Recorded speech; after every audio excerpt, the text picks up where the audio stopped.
was walking alone in a dark forest at night. The trees were so tall that they swallowed the moonlight, and the wind whispered like it was carrying secrets. Every rustle of leaves, every snap of a twig, made my heart jump. My breath formed small clouds in the cold night air. I felt a strange presence, like someone or something was following me. Suddenly, I heard footsteps behind me, quick, light, and deliberate. I stopped, holding my breath, trying to convince myself it was nothing. But then I realized there was no one there. The footsteps echoed, but no one appeared.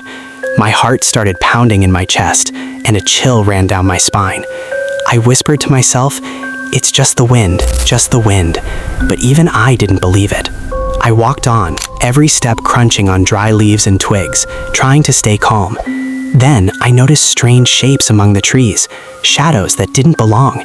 They seemed to move when I wasn't looking directly at them, disappearing and reappearing as if the forest was alive and playing with me.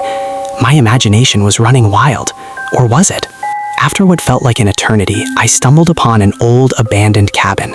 Its wooden walls were cracked and weathered by time. The door was slightly open, creaking softly as the wind moved it. Hesitating for a moment, I stepped inside. The air was thick with dust, and the dim light barely revealed the interior. Symbols and drawings covered the walls, lines, shapes, and markings I couldn't recognize. I felt like I had stepped into another world. Then it happened. A shadow appeared on the far wall. It was unlike anything I had seen before, tall, distorted, moving in ways that defied logic. I froze, unable to speak. My voice was gone, swallowed by the silence of the cabin. My mind screamed to run, but my feet were rooted to the spot. I tried to focus, to understand what I was seeing.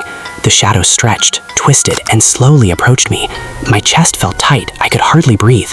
Then, as suddenly as it appeared, it vanished. The silence returned, heavier than before. I could hear my own heartbeat echoing in the cabin. I left the cabin and ran, blindly through the forest. Each path seemed familiar, like the forest was repeating itself, trapping me in a loop. The trees, the shadows, the fog, it all merged into one endless maze. I stopped, trying to catch my breath, and realized the cabin had appeared again behind me, exactly where I had left it. My stomach churned, my legs shook. I shouted, "Who's there?" The forest responded with silence, and then, two glowing eyes appeared in the distance. They were red, unblinking, and staring directly at me. I ran faster, but the eyes followed, moving in ways that no animal could. Branches scratched my face, my clothes tore, and the cold bit through me. I stumbled into a small clearing and fell.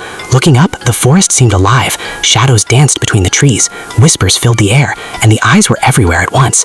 I felt paralyzed by fear, unable to move, unable to think. Was this real, or was my mind breaking? Hours seemed to pass. I don't know if it was the night or the forest playing with me. My energy was gone. I collapsed near a tree and closed my eyes, praying for morning.